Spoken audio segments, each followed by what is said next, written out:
Okay, at this time, we'll bring the May 27th, 2026 council work meeting to order. Item 1. Hi.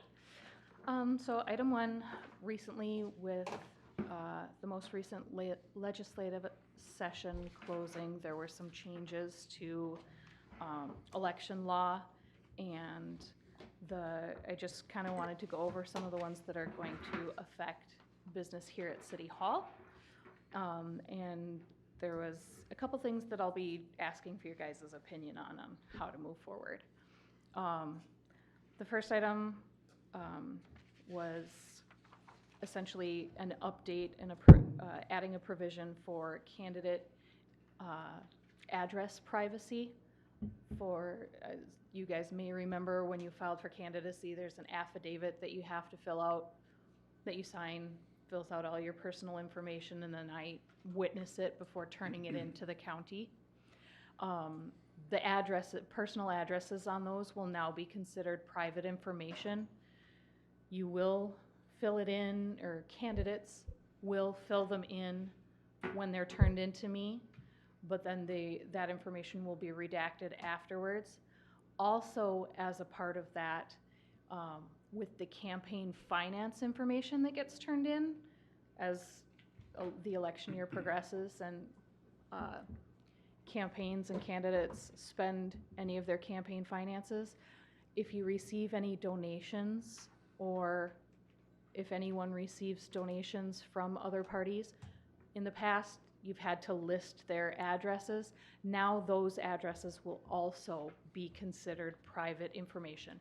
It'll have to be added to the form when it's turned in, but after that it will be redacted. Campaign finance forms are public information and we do have to post them on the website. However, with this change, we had 7 business days to remove them from the website. Staff and I have already done that. We now have 6 months to backtrack, redact those, and get those re-added. But in case you get any questions about that from people coming up in this election year, the information has to be provided on the forms, but it will not be made public. And that's any amount? So, what's that? That's any amount? That, I believe the amount threshold is $100. I would have to double check that to be absolutely sure, but I think it's a $100 threshold.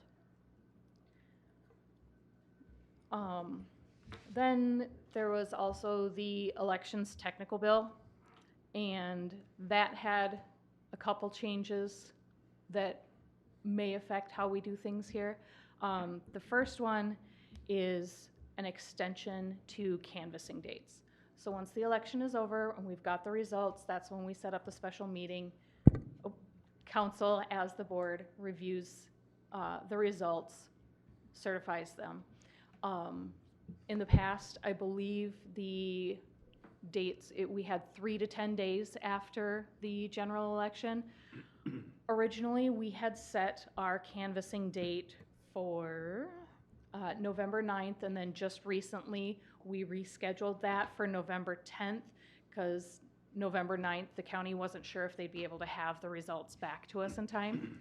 So we pushed it back to the 10th.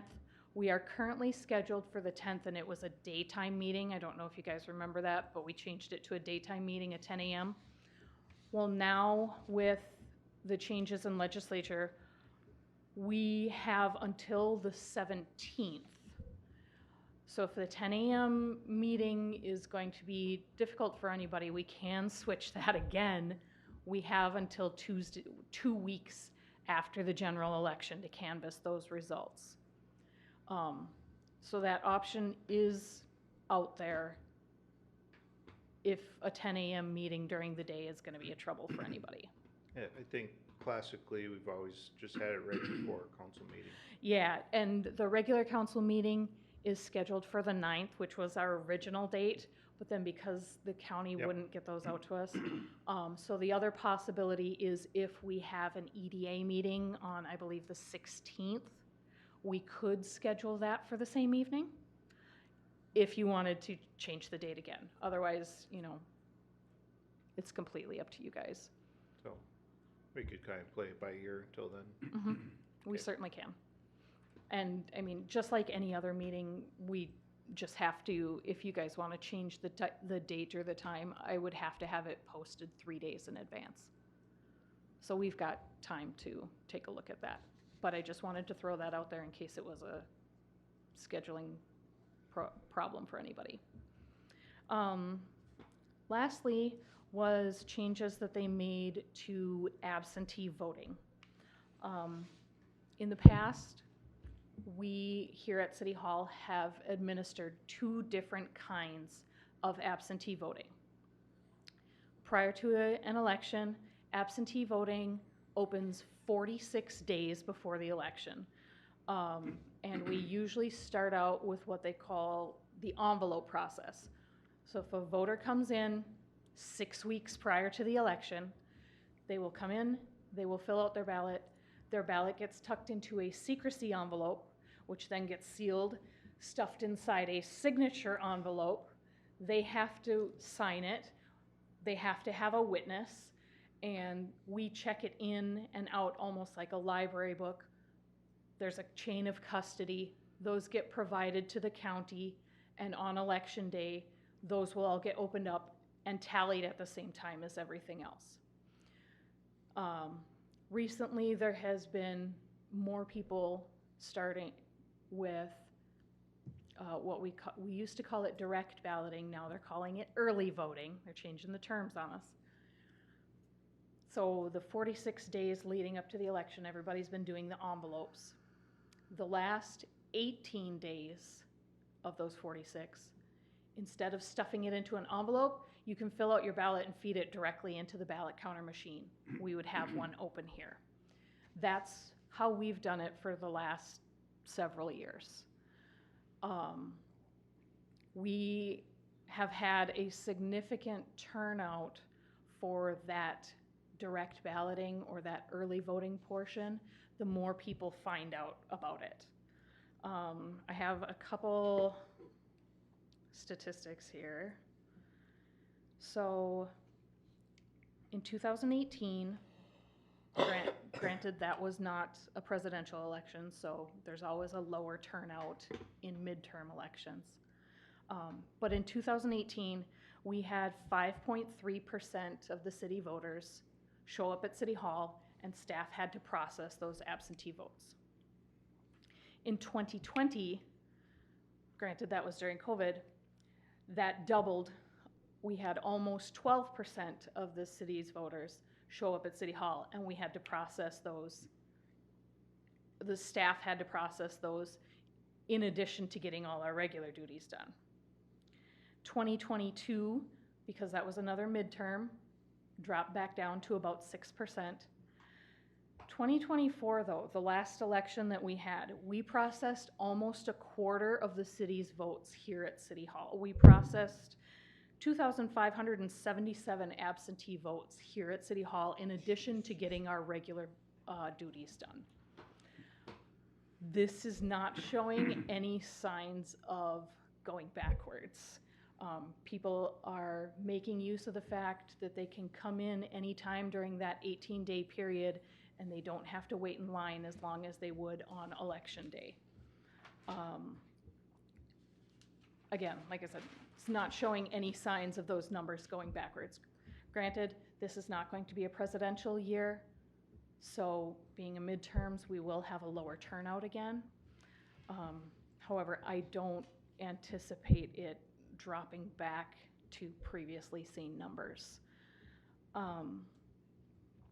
The option that we were given with this elections technical bill is cities can now choose if they want to be open for the full 46 days and do the first portion as the envelope portion and then the last 18 days as absentee, or we have the option of getting rid of the envelopes entirely and we just do the last 18 days of direct balloting, feeding it into the machine. I think you can kind of tell my preference, but we do, if if that is something that the city would be interested in, we do have to let the county elections director know so that they can prep and have envelope ballots during that 46-day period open at the county so that they can have an extra stock there to handle the people that would have usually come in here during that early on 46-day period.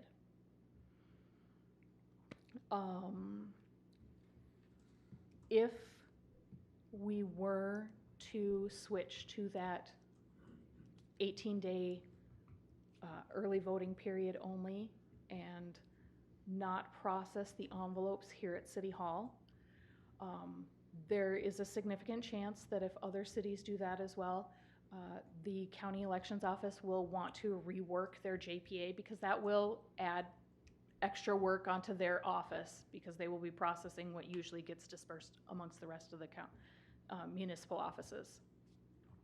They will probably want to rework the JPA, and we may have an increase in costs as far as paying our portion for those being processed. However, I can't say it for sure because we haven't gone there yet. Every year we get access to what is called the voter funds, the VOTER. It stands for Voting Operations Technology and Election Resources. Those are state funds that are disseminated to counties and then further down into municipalities every single year. We would be potentially allowed to use some of those funds to offset if they updated the JPA to include those costs. What kind of costs would these be? It would be if they had to hire additional staff to handle the influx of envelope absentee voters at their Is there site. a dollar amount? They don't have any dollar amounts yet because we don't know how many cities are going to be interested in it and what kind of numbers they're going to be looking at.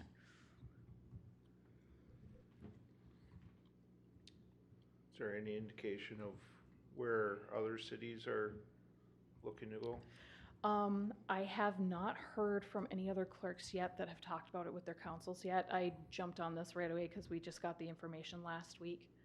So I wanted to get it in front of you guys. So if there is interest, I could let the county elections director know so that we can get the ball rolling, and because I believe we have until June 12th to confirm it with the county. How long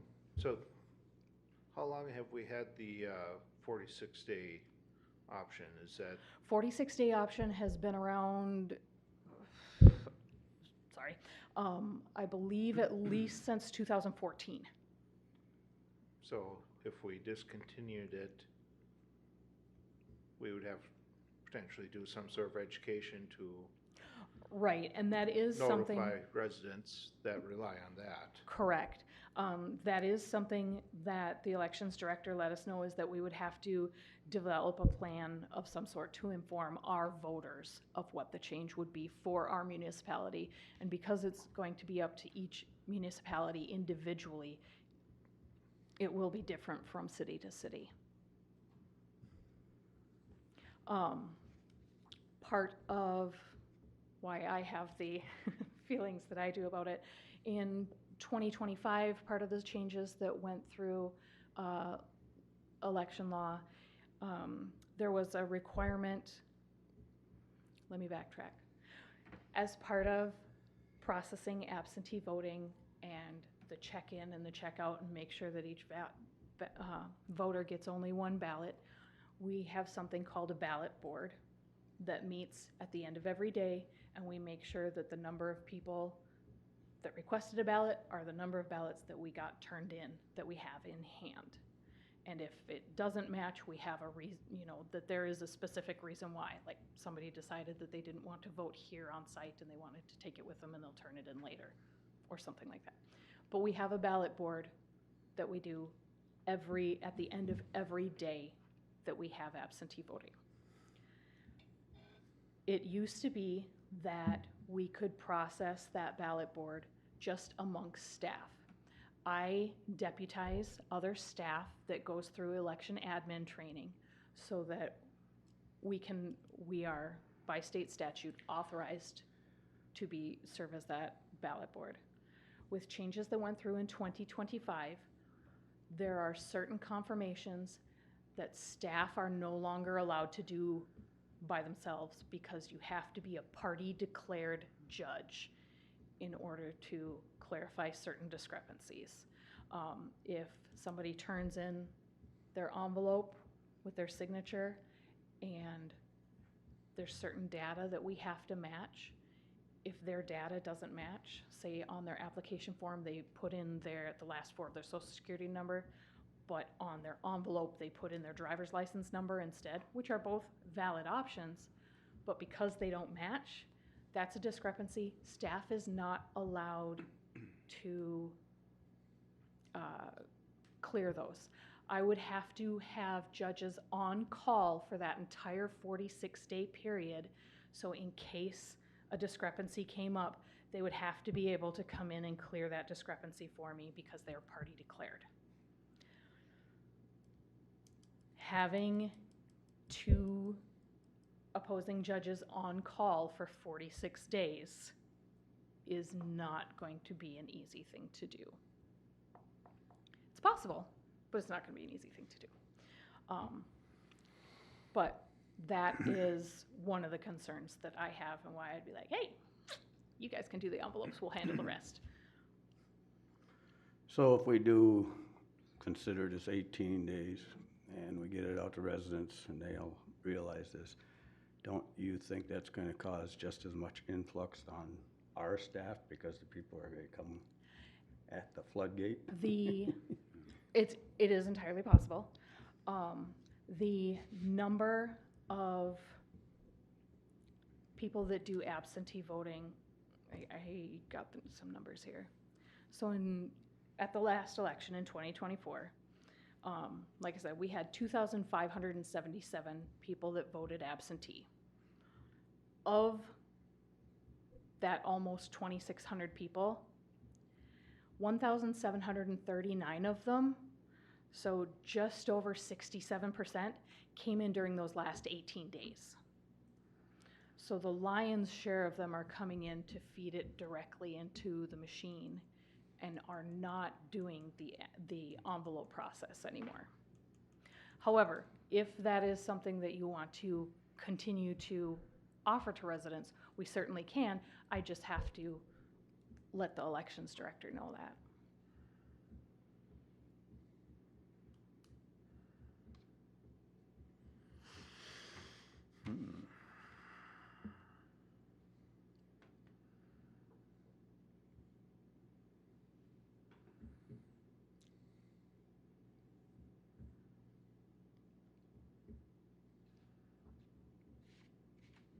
Is it a big process to become a election judge?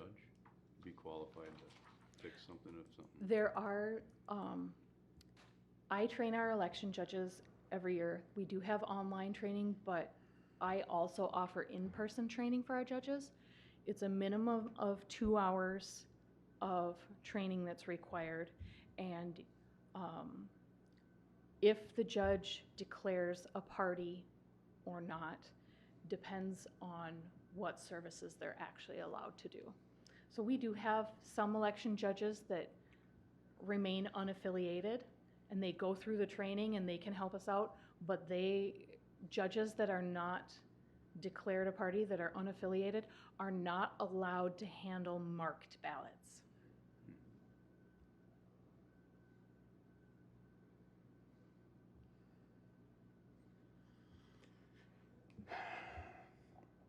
I do see the 18 benefiting us in one way, is that way the liability and all this with the envelope part of it is at the county, not here.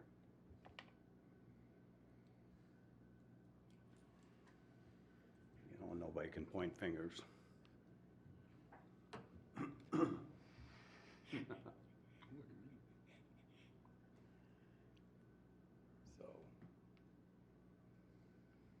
I guess I would I would go with the 18, I guess, just to relieve staff of some the issues and money the city has to put out for it. Is that 18 days carved in stone? 18 days is set by state statute. Yep. Is that 18 work days? No, Okay, because we are city staff. There are certain days leading up to the general election. We're required to be even open on the weekends. okay. So So I would not be opposed to the 18 days. I agree, it makes more sense for a smaller town like ours. It really does, and the lion's share is coming in on the 18 days anyway. I'm not opposed to going 18 days. That's a long stretch to vote, it really is. I mean, obviously it's going to be different from one situation to the next. But with early or absentee voting starting so soon, especially with municipal elections, a lot of times people have voted before they've even had a chance to see a meet the candidates forum or something else. Right. And then there's the whole process that they have that they want to, it's called a clawback process, that they have to go to the county and try to get their envelope back because they want to change their mind and it hasn't been opened yet. And I think the 18 days is good, but now how do we notify our residents so they know? well, that's part of, Newsletter? yes, Newsletter would be that was good. part of why I wanted to get this out to you guys right away, is if this is something that council decides that they would like to move forward with, we can get that into the next letter, or newsletter, excuse me. We would obviously post that on the website and on our social media channels. I can possibly check and see if even the chamber would be willing to put that in their newsletter as well. Yeah, maybe reach out to the Lions as well. Correct. Any of the social groups that we know of. Right. Any organizational groups, because I get a lot of overlap from them with my election judges, so, Yeah, probably churches. yes. So it looks like we're all in favor of you moving with the 18. Yeah, I think the 18 days would be great. All right, and then if there is any further, if I need anything official, we will bring it at the next meeting for you guys to. When do you think the newsletter will come out? Right now, the newsletter is scheduled to be mailed out between June 29th and July 3rd, so it'll come out just before the holiday weekend. Okay. That'd be I great. am accepting submissions for that right now, so.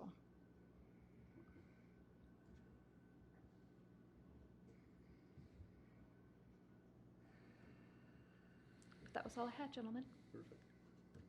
All right, thank you. Thank you. Any other issues, Matt? Mr. Mayor and Council, I think what I'll do is give you just an update a little bit on Nexus. We've had some media coverage on Channel 5. And, Yeah, you look good out here. With Richard. it's a tough position for the city, obviously, where, you know, being asked what our concerns are, and primarily I think our concerns should be for the children that need help. I mean, they need help. It's we didn't really want to get into whether it was, you know, how it's working for this community. They did ask us a number of calls. There has been a large number of calls, obviously, and that has a direct impact on the city budget. We've had conversations with Nexus to try and control some of those, and it kind of ebbs and flows a little depending on who they hire, and who sticks around, and who's new, and who isn't trained, and all that sort of thing. So there are some of those challenges, but I've been in communication with some of their staff here, and I just wanted to kind of read an email here that stated that essentially we're willing to be as helpful as possible. That we want to clarify that the conditional use permit that they have requires as part of a condition that their license is intact. As you know, their license right now is suspended. and could be revoked. If it's revoked, then the license, then the CUP would have to go through a process for revocation as well. So that's been communicated to them. I did want to check, I received an email today from Alex Guggenberger, who kind of laid it out a little bit in terms of taxable status. He has 4 different points that he has here, and I'll just read them. He says, first, if Nexus wins their appeal and retains their license in calendar year 2026, the property will revert to exempt status for 2026 pay 2027, basically unchanged from prior years. If Nexus loses their appeal and retains ownership of the building after July 1st, 2026, so that's coming up here pretty quick, the property will remain taxable for all of the year 2027. Taxes on this facility is about $65,000. If Nexus loses their appeal and transfers ownership to a nonprofit or a governmental entity or another agency of some sort before July 1st, 2026, the property could potentially retain the exemption depending on what the planned use is for that facility. And the 4th point is if Nexus loses their appeal and transfers ownership to a nonprofit, governmental entity, church, whatever, after July 1st, 2027, the property could potentially gain exemption for pay 2028, depending on the use of that facility, which means 2027 would still be in play. So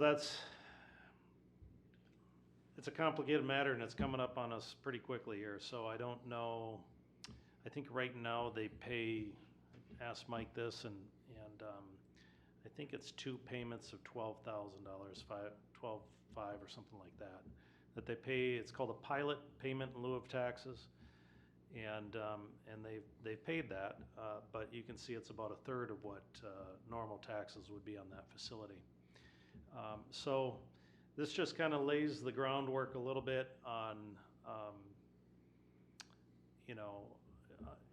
everyone sets their budgets and I'll give you, for example, we purchased 1347 Sims halfway through the year. So the owner paid the first half of the taxes, we paid the second half of the taxes. We couldn't, even though it was a city-owned property, it was already in queue in terms of budgets and everything else, and the schools, the city, the county getting their share. Those taxes had to be paid. The next year, then that'll be tax exempt because it's city-owned.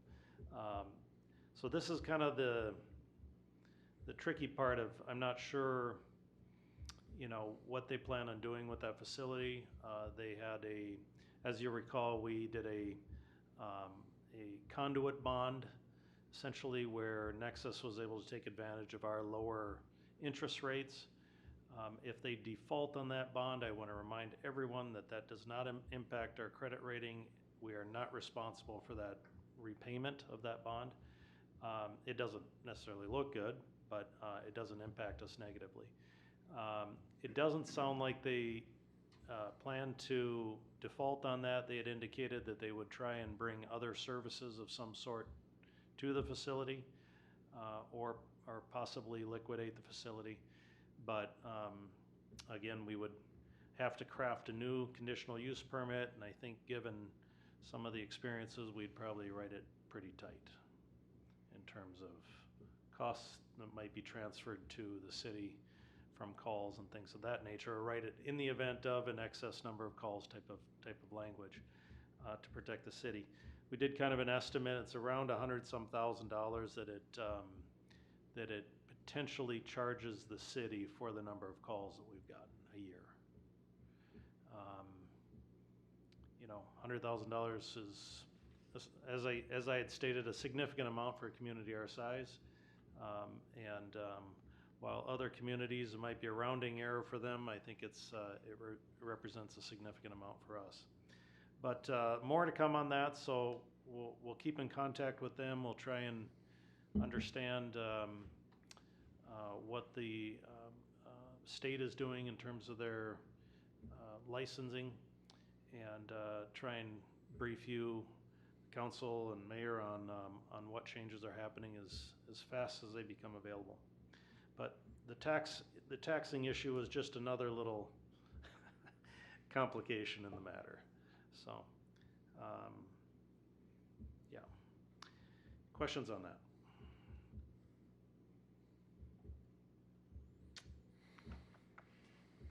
Has there been anything released yet, a statement, why? There's a lot of rumors flying around, you know what I mean, and from staff to too many fights to not enough staff to.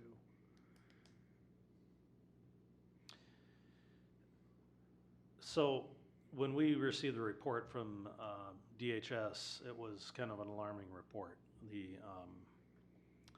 you know, they're going through the investigations now to determine the accuracy of that report. So we can't say yes, they did this, or no, they didn't do that. We don't know. But there were some claims that there were some things going on there that were not good. Okay. Why? We can only, I guess why that might be the case. I know they had some staff turnover. I know it's a tough environment to work. I don't know that anyone's, quite knows what they're getting into in that environment. But and depending on, of course, the kids that come in and what their issues might be too, kind of changes that on a daily basis. But we'll find out after that investigation if those allegations are true. And that's, I would think that's their process of determining licensure, to determine that, give them due process. Yeah.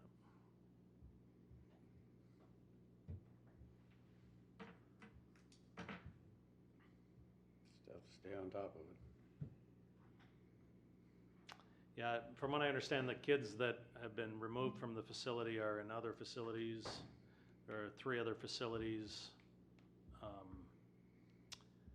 in the state, you might say, and they're thankfully being taken care of at that, at those other facilities at this point. So.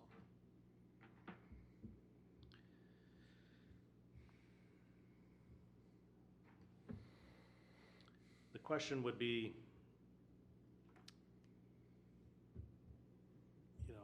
Cambia came and went, and Nexus came, and maybe they stay, maybe they don't. Question would be if the city has an appetite for a third operator of some sort.